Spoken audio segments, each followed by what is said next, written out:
College মাঠে একটা stage করা হয়েছিল।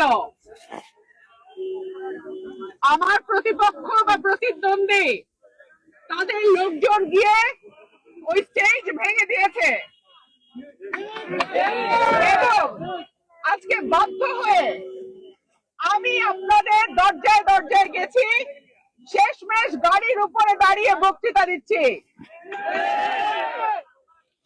আপনারা আগামী 12 তারিখ এই অন্যায়ের সমুচিত জবাব দেবেন।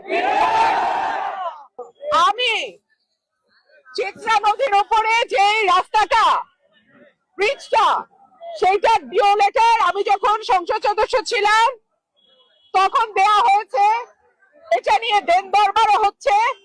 ইনশাআল্লাহ যদি আপনাদের ভোটে আল্লাহ আমাকে আরেকবার সংসদ সদস্য নির্বাচিত করে, রাস্তাঘাট সহ ব্রিজ কালভার্ট যা আছে আমি এই দুটো উপজেলার একটা নতুন রূপ দেব ইনশাআল্লাহ।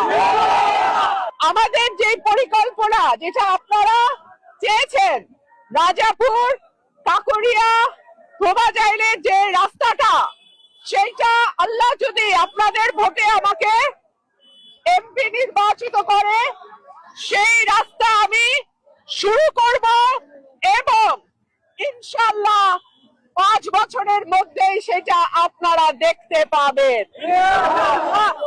প্রিয় ভাইরা আমার, আমরা এই নতুন বাংলাদেশে আর কোনো দুর্নীতিকে প্রশ্রয় দেব না।